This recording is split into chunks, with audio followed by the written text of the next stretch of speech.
Alright, hello everyone. Ang lecture natin ngayon, Experimental Psychology. Speaking of Experimental Psychology, shout out sa mga students ko last term that I handled under this subject. Pasensya na kayo, ngayon ko lang ito na-upload. Nagamit ko nyo pa sana to, no, in writing your final experiments. Anyway, shout out sa inyo, namimiss ko na kayo. Ito ang topic natin today, Generalizing Experimental Conclusions. I-emphasize ko lang, zoom in natin yung word na generalization. What does it mean? According to the dictionary, the process of deriving a, basahin yung isa-isa, concept, judgment, principle, theory, from a limited number of specific cases. Ano raw gagawin natin? I-apply natin to a more widely, often, to an entire class of objects, events, or people. Ipaliwanag ko sa Tagalog. Meron kang isang prinsipyo or truth, sabihin na lang natin truth, na nag-a-apply sa case A. Kapag i-generalize mo yan, ipagpapalagay mo sa Tagalog or in English, i-assume mo na itong truth na to, totoo din sa isa pang case, which is case B.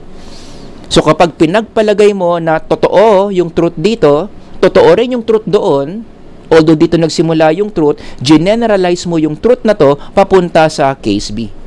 Ina-apply mo sa iba't ibang mga konteksto ang isang truth that you first observe in a certain case. Kapag ginawa mo yan, anong ginagawa mo? Nag-generalize ka. This is very abstract, I know. Bigyan ko kayo ng concrete example. Let's say noong kasagsagan ng pandemic, COVID-19. Nagde-develop ang mga tao ng vaccine that can help us fight COVID-19 until the United States nakadiscover ng vaccine pangtanggal or pang-prevent ng COVID-19. If I'm not mistaken, Pfizer yung nakadevelop niyan.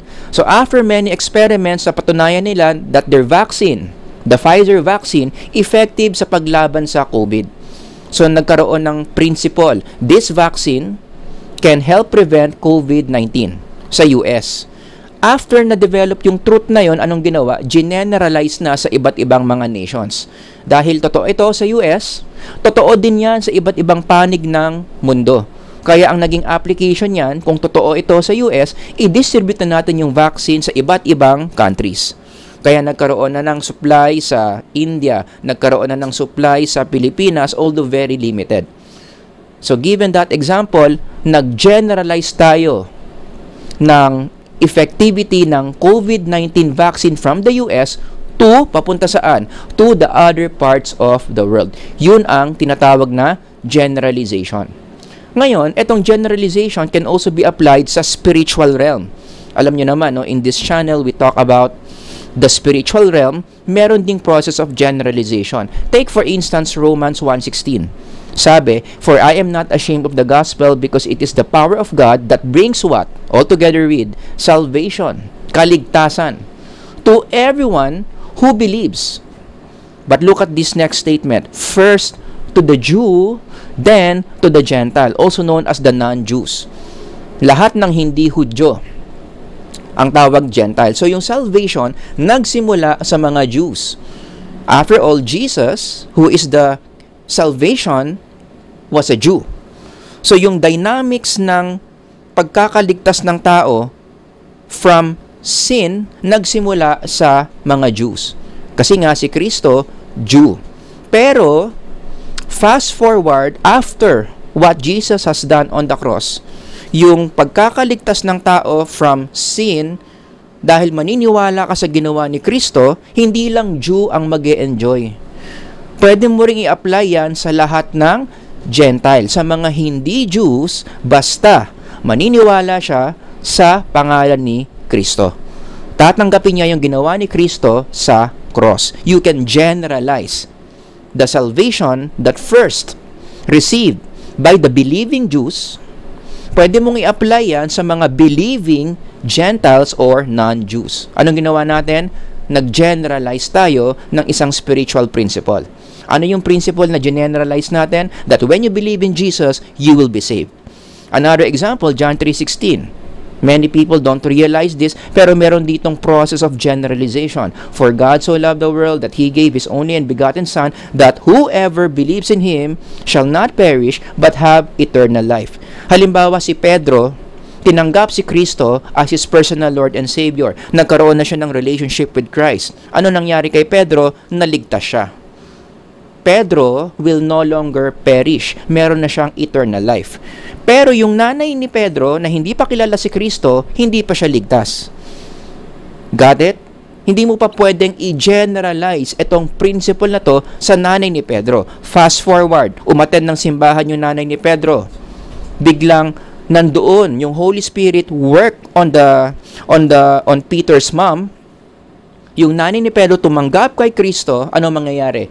Pwede mo na ngayon i-generalize yung nangyari kay Pedro papunta sa nanay niya. Dahil ang nanay ni Pedro tumanggap din kay Kristo, naging personal Lord and Savior na rin niya si Kristo, yung nangyari kay Pedro, which is naligtas siya, ganun din yung nangyari sa nanay niya. Na-generalize yung nangyari kay Pedro papunta sa nanay niya. At yung pag-generalize ng salvation, hindi lang limitado yan sa nanay ni Pedro. It's what? Applicable to everyone. Kaya nga sabi dito, no, whoever, kahit kanino, kahit sino na hindi Kristiyano, tumanggap kay Kristo, naging Kristiyano, this principle can be applied. Na hindi na siya magpe-perish pero magkakaroon siya ng eternal life. That's the process of generalization. From one case, i-apply mo sa iba't ibang mga cases. Got that? In the language of experimental psychology, this is what generalization means. Assuming that your conclusion, so ang generalize sa experiment yung conclusion. 'Di ba, nag-design ka ng experiment, nagplano-plano ka, gumastos-gastos ka. Ang dami mong binigay sa participants mo para lang sumama sa experiment mo. Kinuha mo yung data, then nag-statistics ka, nakuha mo na yung resulta ng inferential statistics mo. Fast forward, meron ka na ngayong conclusion. Yung conclusion mo na nakuha, yun ngayon yung ine-expect sa'yo na i-generalize mo. Got that? Assuming that your conclusion from your experiment is also true to people outside your experiment. Kasi yung katotohanan, yung conclusion na nakuha mo sa experiment mo, saan galing? Sa mga tao na sumama sa experiment mo. Eh, hindi mo naman sinama yung buong sangkatauhan sa experiment mo eh. Got that? So, ang expectation sa'yo, kung ano mang conclusion to, i-a-apply mo yan sa grupo ng mga tao na hindi kasama sa experiment mo. As you can see here in the diagram, the people in your experiment, dito nang galing yung conclusion mo dito. So kapag mag-generalize ka, mag-identify ka ng grupo ng mga tao na hindi naman kasama sa experiment mo, kasi yung mga grupo ng mga tao na to, sa kanila mag-a-apply itong conclusion na nakuha mo galing sa limitadong grupo na yan. That's the process of generalization. From inside the laboratory, kung ano mang truth yung nakuha mo dyan, i-apply mo yan outside the laboratory. A-apply mo yan sa mga specific na tao sa Vito Cruz, sa Tondo, sa Santa Mesa, whoever. That's the process of generalization in an experiment. Pero tatandaan nyo, meron tayong important rule. First rule in generalizing experimental conclusions, we never apply to all population. Kahit gaano pa kaganda, kalinis yung experiment mo, kapag nakakita ka ng conclusion, naka-identify ka ng conclusion mo, hindi mo pwedeng i-assume na totoo yan sa lahat ng tao. Let me further explain what I mean. Gumawa ka ng experiment, nagpakahirap ka, nagkapuyat-puyat ka, o ang dami mong gastos kasi rumenta ka lang ng laboratory. Fast forward, nakakuha ka na ngayon ng conclusion. Anong gagawin mo? After you get the conclusion, you are going to generalize. Yung generalization na to, yung conclusion na to, pwede mo lang siya i-generalize sa isang grupo ng mga tao. Hindi mo siya pwedeng i-generalize sa buong population. Yung sasabihin mo, yung conclusion ko na to, totoo ito sa lahat ng tao. The entire human race. Kaya meron akong X dito. Don't do that. Hindi ganun sa science. Principles that we discover in science only applies to a certain group of people inside the population. Yun yung pinagkaiba ng population sa sample. Yung kinuha mong mga tao dito sa experiment mo, sample lang yun from the population. Nagigets nyo? So, from the sample, Kapag nakadiscover ka ng conclusion, hindi mo pwedeng i-apply yung conclusion na yon sa population. Whatever conclusion you get here will only apply to a certain group of people. Let me be more concrete. Halimbawa, yung eksperimento ni Albert Bandura na sana naman naalala ninyo. The Bobo doll experiment. Ang conclusion niya doon is, ito, children who watch a violent model became violent themselves. Kaya nga yung layman's term dito, ang tao nagiging agresibo kasi meron siyang model na ginagaya. Right? Now, this conclusion, pwede mo bang sabihin na it applies to all children? If you're going to follow this principle, ang sagot, hindi. So the key question here is, kanino ngayon mag-a-apply itong conclusion na ginawa ni Albert Bandura? Makes sense, right? Hindi mo pwedeng sabihin sa nag-a-apply yan sa lahat ng bata all over the world. O ngayon, paano mo malalaman kung kanino mag-a-apply yan? Ganito. Aalamin mo kung sino ba yung mga tao na nandoon sa experiment in the first place na ginawa ni Albert Bandura. So, nung sinearch mo, ito yung nakita mo, the original participants were young children, mostly between the ages of 3 and 6, and they were primarily from a nursery school in Stanford, California. So, given this data, given this detail, pwede mo na itong gamitin para alalayan yung sarili mo kung hanggang kanino mo lang i-apply yung conclusion na yan. Nagigets nyo? So, in the following slides, I'm going to teach you key principles to remember para matulungan yung sarili mo malaman kung hanggang kanino mo lang i-apply itong conclusion na to na nakuha mo from your experiment. Given the population, kaninong mga grupo or sinong mga grupo, kaya sabi ko dito the who, sinong mga grupo ng mga tao lang ang pwede mong pag-applyan ng conclusion na to. So to answer that question, meron kang 4 na questions na dapat sagutin. Na kapag nasagot mo itong mga questions na to, you will have an idea kung kanino mag-a-apply yung conclusion mo. Key question number 1, who were the subjects? Ibig sabihin, kailangan alam na alam mo kung ano yung profile, ano yung demographics ng participants ng sample mo na ginamit mo in your experiment. Halimbawa, gumawa ka ng experiment, fast forward, ito yung conclusion mo. Ang pakikinig sa rock music can cause high aggressive behaviors. Huwag na natin pag-usapan yung specifics ng design dito, no? Hindi yun yung point ng lecture ko ngayon. Ito yung conclusion.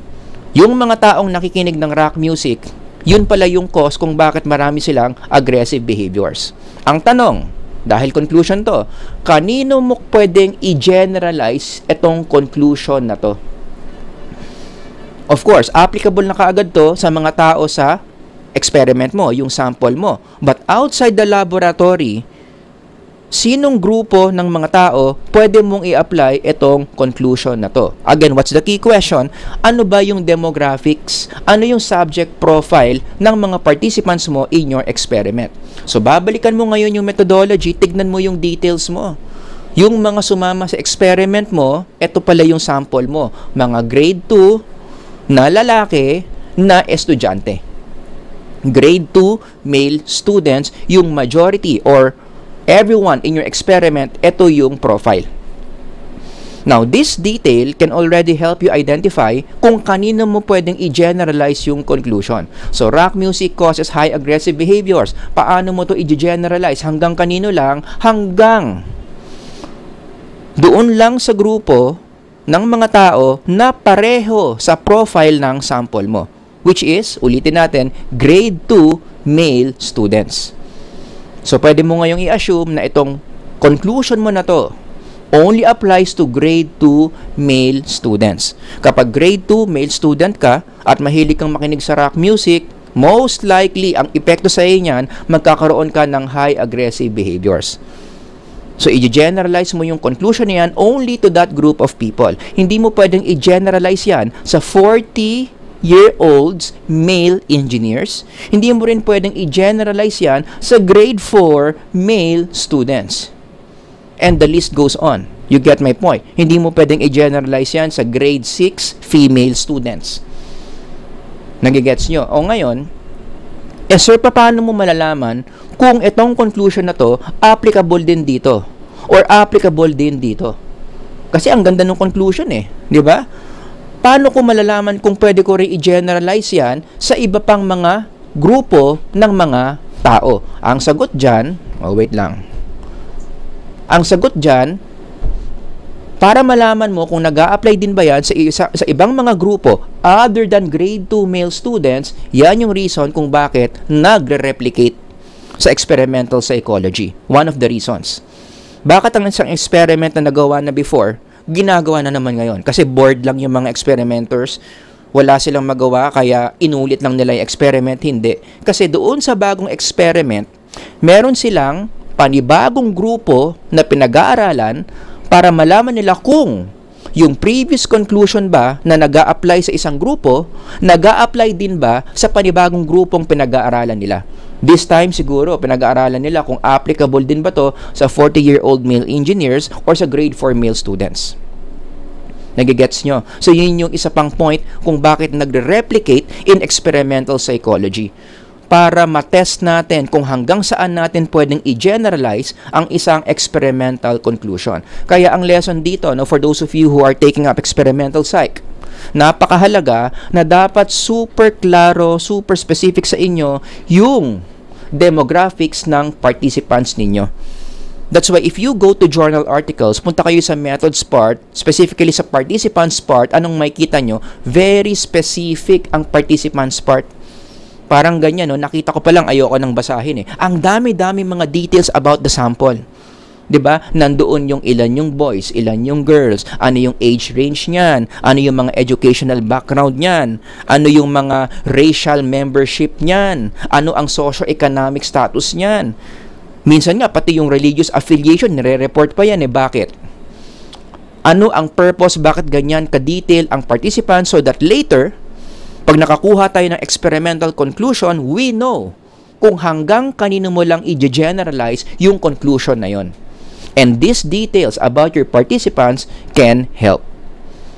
Okay? Para mas malinaw sa memory ninyo, Same principle lang sinusunod sa medical research, Yung pag-generalize ng medical truth. Like for example, naging issue nga ito sa vaccine, 'di ba? I mean, kung babalik ka doon sa pandemic, kung nagbabasa kayo ng mga articles, maraming nag-raise ng mga issues na to. Halimbawa, yung Pfizer. Di nagkaroon sila ng conclusion na yung vaccine na dinevelop ng Pfizer effective sa pagpuksa ng COVID-19. Pero kung ipapasok mo yung idea ng generalization, paano tayo nakakasigurado na yung vaccine na to effective din against COVID-19 kung ibang mga grupo? Kasi yung original sample ng Pfizer, majority dito mga Westerners. So may mga nag-argue, yung mga conservative scientists, na baka naman yung formula ng vaccine nyo, effective lang yun sa mga Westerners. Hindi naman lahat ng tao sa buong mundo Westerners. Merong mga Asians. 'Di ba? Marami mga non-Westerners. So how sure are you na effective din yung vaccine na yan sa mga non-Westerners? Yan yung reason kung bakit may ibang vaccines na nag-develop ng kanya-kanya mga vaccines. Nagkaroon ng AstraZeneca, 'di ba? Nagkaroon ng Sinovac. Kasi yung mga vaccines naman na yan, siguro iba yung mga sample na pinag-aralan nila other than Americans or Westerners. Lalong-lalo na yung Sinovac. 'Di ba? Karamihan ng mga Sinovac, Asians yung sample nila. Kaya yung generalization nila ng conclusion na effective ito para sa mga Asian countries. Kaya sa Pilipinas, marami mga tao ang naging vaccine nila Sinovac. Kasi careful yung mga scientists na mag-generalize ng isang medical principle coming from a Western context. Hindi natin alam kung pwede rin ba yung i-generalize sa mga non-Western concepts. Nagigets ninyo? So, yun, ginagawa rin yan sa medical research.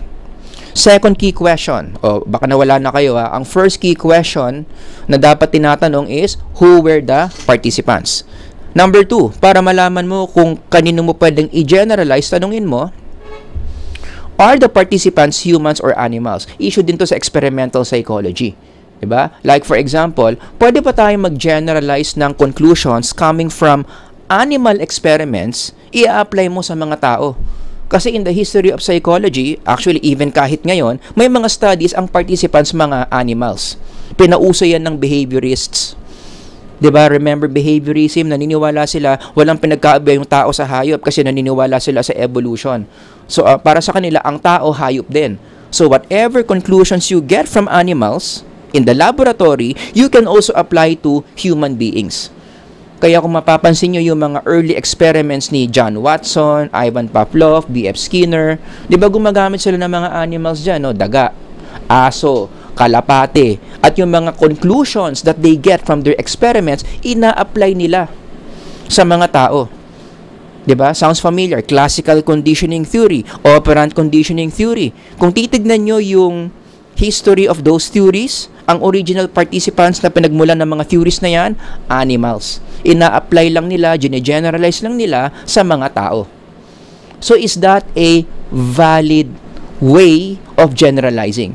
Let me add another case in point, no, na ginamit yung generalization from animals to human participants. There was a classic study done by John Calhoun. Basahin nyo na lang, i-google nyo lang si John Calhoun. Pero ang pinaka-research question niya, merong bang effect yung crowding sa thinking and behavior ng tao? So yung independent variable niya dito is crowding, dependent variable is how it affects our way of thinking and behavior. Pero yung participants niya na ginamit dito, hindi tao to answer that question. Mga daga. At dito pa lang alam nyo na kung bakit hindi siya gumamit ng tao because of ethical reasons. It's very unethical na gagamit ka ng tao just to answer this question. 'Di ba? I-crowd mo sila sa isang condo na maliit, tignan mo kung anong epekto noon sa mga taong crowded mo. Unethical 'yon. So imbis na tao gamitin mo, mga daga na lang. Kasi medyo mas maluwag yung ethics sa animals versus ethics sa tao. Although merong ethics sa animals hindi ko sinasabing lahat pwede niyong gawin sa animals, no? So we will do a different lecture on that. May ethics din sa animals, it's just that mas maluwag kumpara sa mga tao. So anyway, going back, how did John Calhoun answer this question? Gumamit siya ng rat universe. Isa itong parang simulation. Hindi simulation. Isa itong laboratory na kung saan meron siyang structure na ginawa na pinuno niya ng mga daga. As you can see here on the slide. Ito yung tinatawag niyang rat universe. So kung nakita nyo, may iba't ibang mga chambers dito. Yan, may iba't ibang mga chambers dyan. Nagsimula yung experiment, hindi pa crowded yung mga daga. So limited lang yung number ng mga daga. Nilagay niya dyan, at habang konti pa lang yung mga daga, tinignan na niya kaagad yung dependent variables niya, which are, if you remember, thinking and behavior. Actually, it's more on behavior. May mga behavior siyang tinitignan doon sa mga daga habang hindi pa sila crowded. And of course, as time went by, no, nagko-copulate, nagsesex yung mga daga dyan. Kasi syempre, instinct nila yan, dumami sila ng dumami sa rat universe. At nung dumami na sila ng dumami doon sa rat universe, naging crowded na, tinignan niya ulit yung mga dependent variables niya para malaman niya kung anong naging epekto ng pagka-crowded ng mga daga niya doon sa kanyang rat universe. So, given how I describe the experiment, ito yung IV. Ano yung independent variable? Crowding density. May dalawang levels yan. Not crowded, maluwag pa lang. Crowded, sumikip na. Kasi dumami na sila ng dumami. Ito yung picture ng study niya nung dumami na yung mga daga. So, nagpa-picture dyan si John Calhoun. Yan. So, meron siyang selfie. Ginagawa niya yung experiment niya. Alright? So, ano ngayon nangyari? Going back to the lecture, no? So, anong nangyari sa mga dependent variables niya nung naging crowded na yung mga daga? Okay, so ito yon. To be more specific, wait lang i-zoom in ko lang.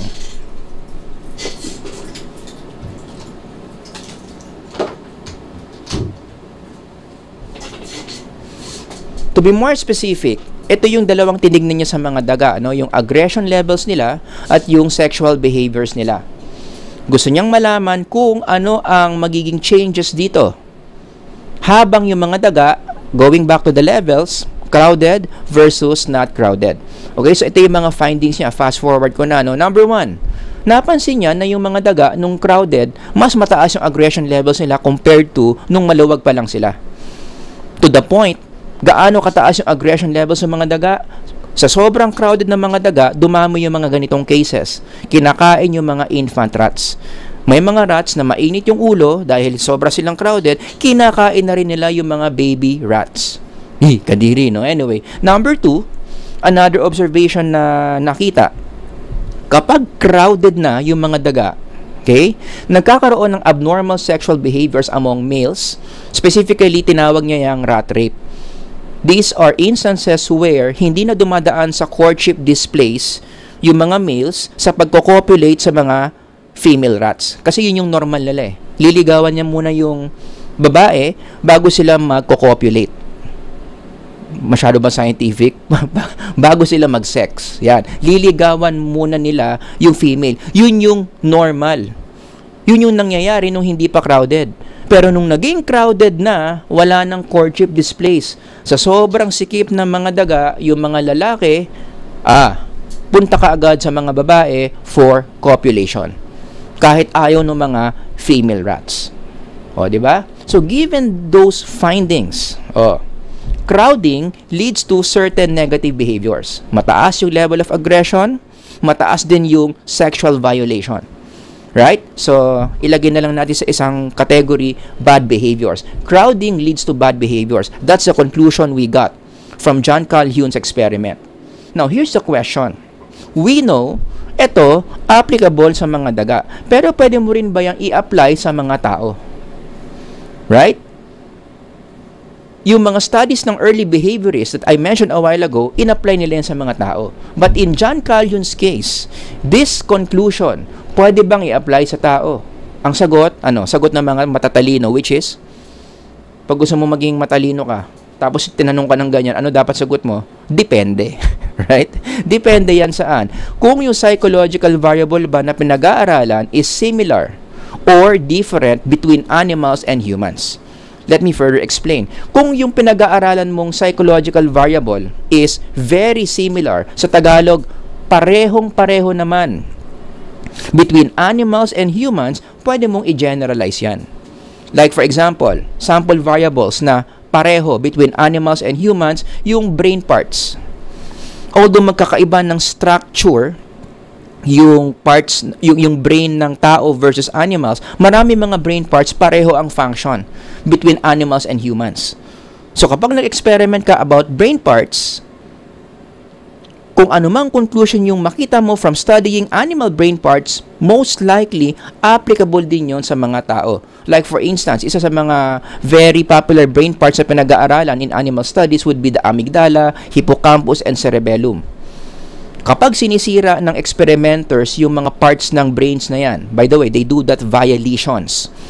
Bubuksan yung bungo ng daga, tapos i-expose yung brain nila, tapos sisirain nila yung mga parts na yan, lalagyan ng lesion. I-damage yung parts na yan, and then they will observe kung anong epekto nun sa behavior ng mga animals. Nagigets nyo? So, ganun yung usual approach. Now, the thing is, kung anumang conclusion yung makita nila dito, they assume na totoo rin yan later on sa mga tao, which is, by the way, already confirmed.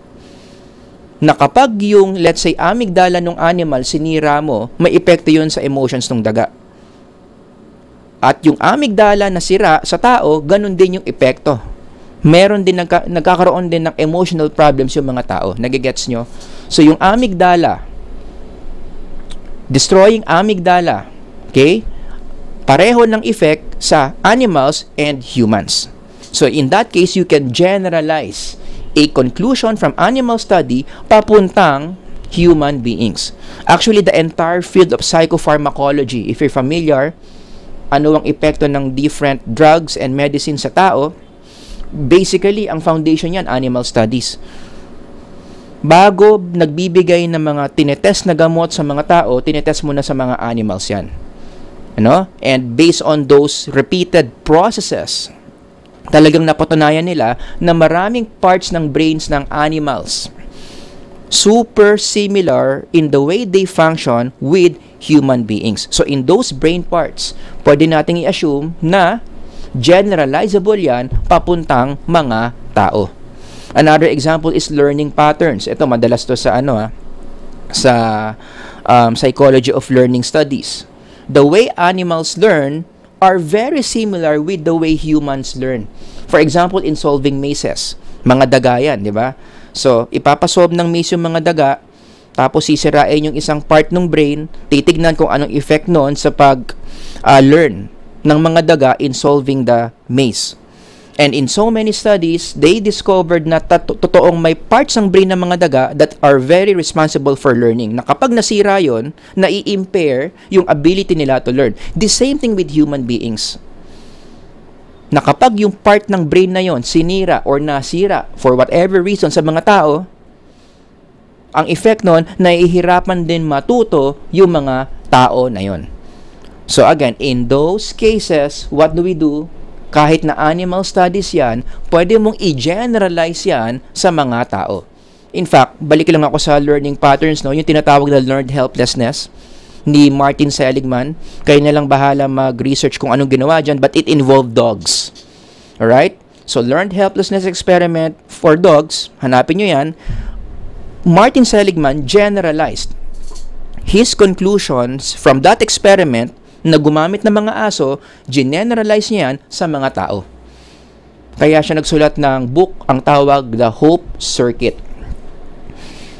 So basahin niyo na lang kung ano yung experiment ni Martin Seligman about dogs na na-generalize niya among human beings. But just to give you a clue, he talked about or he studied depression. Learned helplessness leading to depression among dogs. And psychology later on has found out na the way dogs develop learned helplessness, pareho din sa mga tao. The way dogs learn how to be helpless is the same as how humans learn how to be helpless. Nagigets nyo? So kapag ganyan, ulitin ko, if the variable is very similar between humans and animals, you can generalize. Pero paano kung hindi? Paano kung yung psychological variable na pinag-aaralan mo malayo, ibang-iba between animals and humans, ang sagot, edi wag mong i-generalize. Like what? For example, the following variables are proven to be very different between animals and humans. Yung sexual behaviors. Malayo ang sexual behaviors ng aso sa sexual behavior ng tao. Dapat lang. Diba? So kung yung pinag-aaralan mong variable sa mga unggoy, sa mga dogs, sa mga daga, may kinalaman sa sexual behaviors, yung conclusion na makukuha mo doon dapat stay lang sa mga animals. Huwag mong sasabihin, dahil nakita mo sa mga daga yung sexual behaviors na yan, totoo rin to sa mga tao because there's a lot of difference between how animals do sex and how human beings do sex. The same thing with decision making. Very cognitive to. The way animals make decisions, ibang-iba from the way human beings make decisions. After all, ang laki-laki ng frontal lobe natin. Ang liliit ng frontal lobe ng mga animals. So, expected na talagang ibang-iba tayo gumawa ng decisions. Sana naman. May kakilala ba kayo na kung gumawa ng decision, katulad ng paggawa ng decision ng unggoy? May ganun ba kayong kakilala? Or kung paano gumawa ng decision yung chihuahua niya, ganun din gumawa ng decision yung kaibigan niya, ilagay mo yung pangalan dyan sa comment section. Of course, joke lang yun. But you get the point. Kapag masyadong malayo, ibang-iba yung variable na pinag-aaralan between animals and humans, huwag nyong i-generalize. Nagigets nyo? Now, how can you know? How can you know kung similar or different yung variable na pinag-aaralan between humans and animals? Kaya ka magre-review of literature. Ayan, natakpan lang. Yan. Kaya ka magre-review of literature. Usually, before you do the experiment, when you check on the variables that you are going to study, sasabihin naman sa'yo ng literature kung yung mga variables na pag-aaralan mo, the same or different between humans and animals. Nagigets nyo? So, going back, doon sa study ni John Calhoun, sana naalala nyo pa. Pwede ba nating i-generalize yung conclusion na nakita niya from rats papuntang humans given the variables he observed? Una, yung aggression levels. Pangalawa, yung sexual behaviors. Ang sagot dyan, for the aggression levels, pwede. Because in the literature, napakita na na ang mga tao, kapag crowded, nagiging aggressive din tulad ng mga daga na pinag-aralan niya. So in that case, dahil pareho ang aggressive patterns ng mga tao at mga daga, pwede mo itong i-apply sa mga tao, na ang mga tao ganun din. Kapag dinagay mo yung tao sa isang place na overly crowded, marami mga tao dyan maiinitin ng ulo. And I think, you can all relate. Nakapunta na ba kayo sa isang place na marami mga tao, siksikan, tulakan? Most likely, marami dyan mainit ang ulo. Mataas ang level of aggression. Pero hindi mo pwedeng i-generalize yung nakita ni John Calhoun sa sexual behaviors. Ano nakita niya kapag crowded yung mga rats, nagkakaroon ng rat rape? So, hindi mo pwedeng i-assume na totoo rin yan sa mga tao. Sasabihin mo, yung mga tao, kapag nag-crowded yan, nagsiksikan yan, tataas yung insidente ng rape. Hindi pwede kasi ang layo ng sexual behavior ng mga daga sa mga tao. The way human beings understand sex, practice sex, very different from the way rats do it. 'Di ba? Tayo mga tao, sacred. Very cognitive, very emotional yung treatment natin sa sex. Kaya nga sa Bible, maraming mga commandments tungkol sa sex because the Bible knows that a human being has a direct control kung makikipag-sex ba tayo or hindi. Kaya nga isa sa mga utos ng Bible tungkol sa sex, let the marriage be held in honor among all, and let the marriage bed be undefiled. Ibig sabihin lang niya, dapat maging conservative ka in terms of having sex. You only have sex with the right person in the right context, which is with your wife in the context of marriage. Pwede nating pag-isipan yung sexual behaviors natin ng ganyan katindi, kaya inuutos yan sa mga tao. Diba? But you don't expect this commandment to be followed by animals. Kasi nga, the way they view sex, hindi naman cognitive, hindi naman emotional, not even spiritual. For most animals, sex is just a biological thing. Nagigets nyo? So yung conclusion ni John Calhoun that crowding leads to sexual violations, hindi mo pwedeng i-apply yan sa mga tao. It only stays among rats. Does that make sense? Alright. Ano yung unang question? Baka nalilimutan nyo na, ang daldal ko, ang dami kong sinasabi ngayon. First question, to guide you, kung kanino nyo i-generalize yung conclusion nyo is, asan yung mga slides ko, nawawala. Teka ha, yung first question natin is, ito. First question, who were the participants? Second question natin, yung issue ng tao at hayop. Pwede mo bang i-apply yung conclusion na nakuha from animals to humans? Ang sagot, depende. Ang dami kong sinabi tungkol dyan. Nagbibigay pa ako ng example. Third question you should ask, what was the task in the experiment? Ano ba yung task na pinagawa mo sa mga participants mo in your experiment? So there was a study done by Siegert et al., Railroad Station Experiment. Now, warning lang itong experiment na to, marami magtataas ang kilay dito kasi iisipin nyo, ano ba namang question yan? Hindi ba nila alam talaga yung sagot dyan? Okay, well, guess what? It's an old study, 1975. Baka naman during those times, hindi pa talaga nila alam yung sagot sa tanong nung experiment nila, which is, eto, okay, may effect ba yung crowding sa human physical performance? Diba? Kahit hindi ka naman mag-experiment, mukhang alam mo naman na ang sagot oo.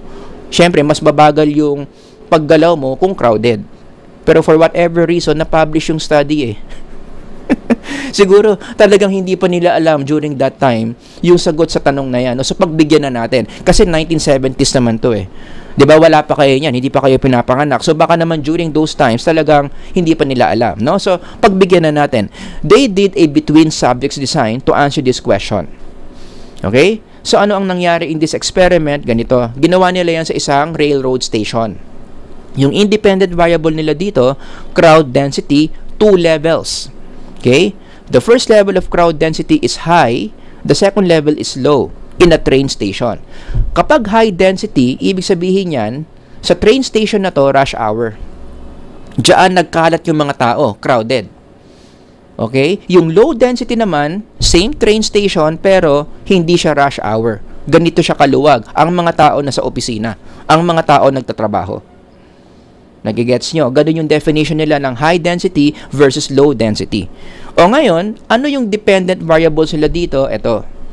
The number of tasks that they completed and the time it took them to complete the task. Ilan yung nakumpletong gawain at gaano katagal nila nakumpleto yung gawain. So while they are in the experiment, the participants here were given a list of physical tasks between high density situation and low density situation. Nagigets nyo? So gagawin nila yung mga physical tasks na yan. Bibili sila ng ticket, bibili sila ng food, so on and so forth. Ginagawa ng mga participants yan, high density and low density. At dahil ito ay between subjects design, syempre, magkaiba yung grupo ng mga tao dito.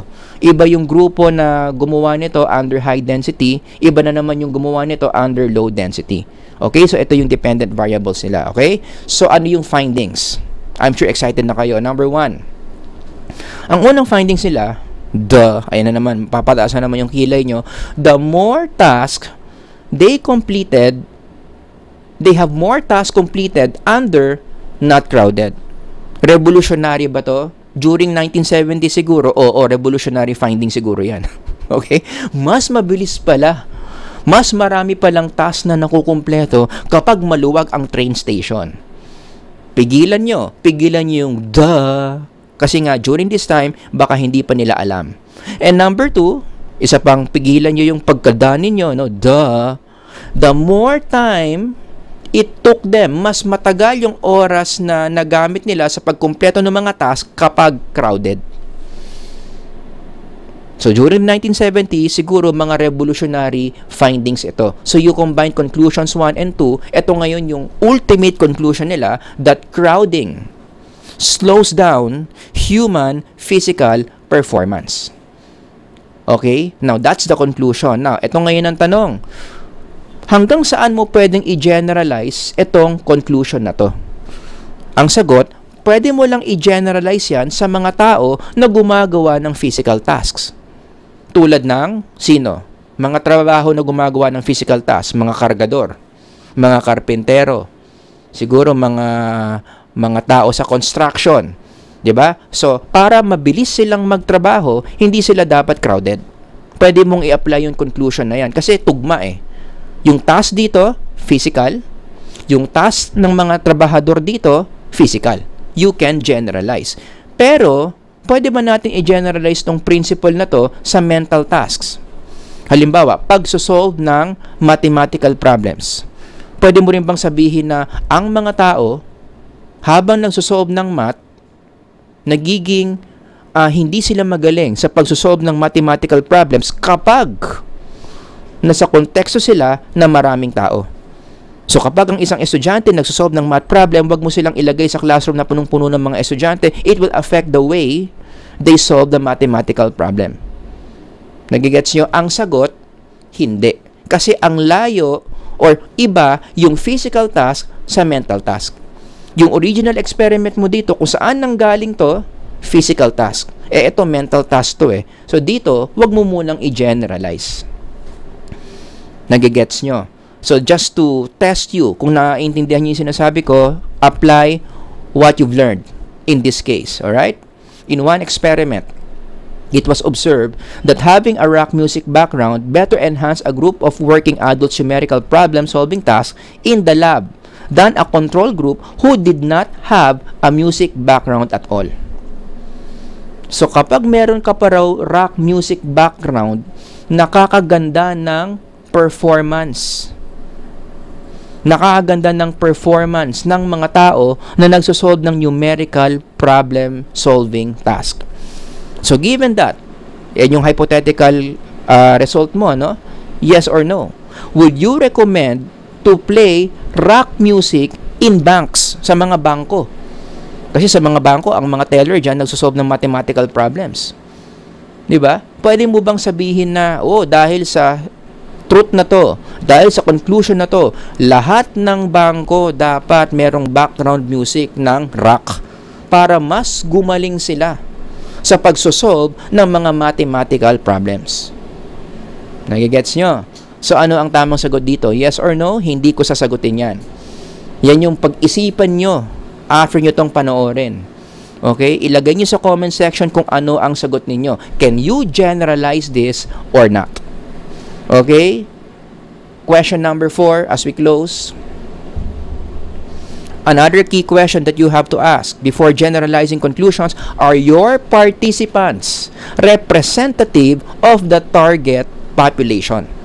So dito dapat alam nyo, iba yung participants sa target population. Ano yung participants? Sila yung grupo ng mga tao na galing sa population na inistorbo mo na sumali sa experiment mo.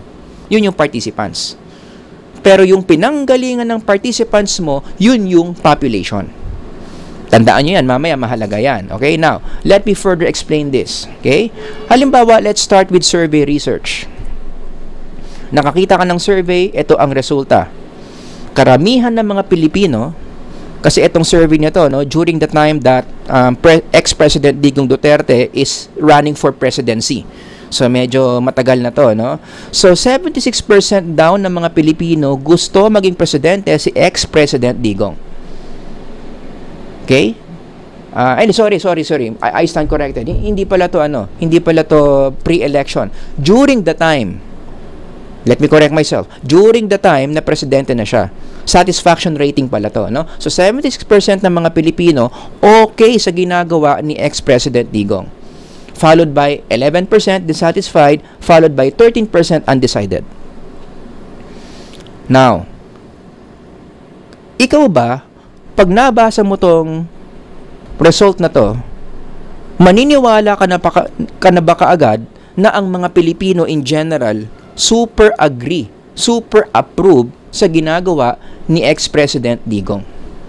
If you know this principle, yung principle of representativeness in psychological research, ang tamang sagot sa question na yan, huwag ka kaagad maniniwala dyan. Dapat meron ka pang isang detail na itatanong sa gumawa ng research na ito, which is, do the participants or do the respondents represent the Filipino nation? Tanungin mo muna sa gumawa ng research na ito kung sino ba yung mga tinanong niya. Sino ba yung 76, 11 at 13 na yan na sinama niya sa kanyang survey research? At ano dapat yung ginawa niya para maniwala ka na totoo nga na in general, okay ang mga Pilipino kay ex-President Digong? Dapat yung mga participants niya nanggaling sa iba't ibang panig ng Pilipinas. Buong Pilipinas, meron siyang sample na nakuha to participate in this survey research. Dapat Luzon, meron siyang sample sa Luzon, meron siyang sample sa population ng Visayas, meron siyang sample sa population ng Mindanao. Dapat well represented yung mga numbers na yan. So itong 76, 11, 13 na yan, nanggaling yan saan? Sa iba't ibang panig ng Pilipinas. Kapag ganyan yung ginawa niya, talagang lahat ng tao sa buong Pilipinas nagkaroon ng chance to participate in his or her experiment. Luzon, Visayas, Mindanao, you can have confidence na talagang totoo nga in general. Ang mga tao okay kay ex-President Digong. Pero kailan ka magdududa? Kailan mo wag paniwalaan to? Aba, nalaman mo na yung 76, 11, 13 na yan, majority taga Davao. Malamang, 'di ba? Magugulat ka ba na majority okay kay ex-President Digong, mga taga Davao yan na baluarte, kampo ng mga Duterte? I'm not surprised kung bakit 76% yan. Mga taga Davao lang yan Hindi well represented. Hindi naman lahat ng Pilipino taga Davao. May mga Pilipino taga Manila, may mga Pilipino taga Siargao, may mga Pilipino taga Palawan. So to solve that problem, dapat lahat ng parte ng Pilipinas merong sample yung gumawa ng research na yan. Kaya nga mag-side comment lang ako dito, no? I hope you realize how important random sampling is in doing psychological research. It makes your data unbiased. Di ba? it makes you more confident to generalize whatever conclusion you're gonna get. Kapag nag-random sampling ka, all participants in the population or all people in the population nagkaroon ng chance na sumama sa study mo, anong advantage nun? Kapag nagkaroon ka ng conclusion, mataas ang confidence mo to generalize that conclusion to that population. Nagigets nyo? Now, I understand na yung dinidescribe ko dito, survey research. I-translate natin sa experiment yan. Hypothetical experiment. Halimbawa, ito yung question. Does K-drama increase the well-being of Filipinos? Kasi usong-uso naman yung K-drama sa atin, di ba? Let's say, nag-design tayo within subjects design. So, isang grupo lang yung gagamitin natin to answer that question. Okay? So, paano natin i-execute yan? Ganito yung design dyan. Hanap tayo ng isang grupo ng mga Pilipino na hindi muna nanonood ng K-drama. Okay?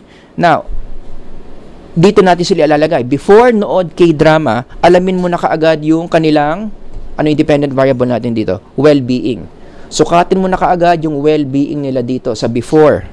Tapos, apply mo yung intervention. Nood sila ng K-drama. After nila manood ng K-drama, i-measure mo ulit yung kanilang well-being. And then i-compare mo yung well-being dito sa well-being dito using t-test dependent. Alam nyo na yan, no? Now, fast forward, sabihin natin ito yung resulta. According to the t-test result, K-drama significantly increases the well-being of Filipinos. Right? So, nung kinumpara mo yung well-being dito at well-being dito, talagang tumaas. Nung hindi pa sila nanonood ng K-drama, ang baba. Nung nanood sila ng K-drama, tumaas. O, di yun yung conclusion mo. Pampataas ng well-being ang panonood ng K-drama. Pero, yung conclusion na yan, pwede mo bang i-apply yan sa buong Pilipinas? Sa lahat ng mga Pilipino? Apply what you have learned. Ano yung dapat mong itanong sa experimenter para masabi mong generalizable to sa buong Pilipino o sa lahat ng Pilipino? Sino yung mga participants involved in this experiment? Nag-random sampling ba yung experimenter?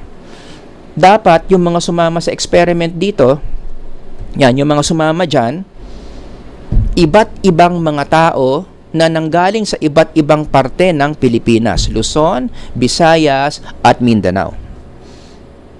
Right? So kung halimbawa, tinanong mo yung experimenter, sino ba yung mga sinama mo dyan? At ang sagot niya, majority ng mga participants ko dito, taga Metro Manila. Mga estudyante ng Lasal, for example. Doon pa lang, alam mo na hindi mo dapat ito i-generalize sa buong Pilipinas, sa mga Pilipino. Ito, generalizable lang to kanino? Sa mga Lasalista. Kasi nga, majority ng mga participants na ginamit dito, sabi ng experimenter, mga Lasalista. So, hanggang Lasalista mo lang, pwedeng i-apply itong conclusion na to, huwag mong i-apply yan sa lahat ng Pilipino. Unless, gawin mo ulit yung study na yan, then mag-random sampling ka. Run the experiment again, pero dapat lahat ng parte ng Pilipinas nagkaroon ng chance na mag-participate in your experiment. Kapag nagawa mo yon, dun ka palang pwede maging confident na pwede mo tong i-generalize sa lahat ng mga Pilipino. Nagigets nyo? So in summary, these are the 4 key questions na pwede nyong itanong. O dapat yung itanong that will guide you kung hanggang saan nyo lang pwedeng i-generalize yung conclusions ninyo. So basahin nyo lang from numbers 1 to 4. Alright? So, yun lang, no? Sana marami kayong natutunan in this short lecture, quote-unquote short lecture, kasi nakailan tayo ngayon? Mag-iisang oras tayo, 53 minutes and counting. Pero anyway, if you have any questions or comments, ilagay nyo lang dyan sa comment section. Sir Howard here. Hanggang sa susunod na lecture, God bless everyone. Bye-bye.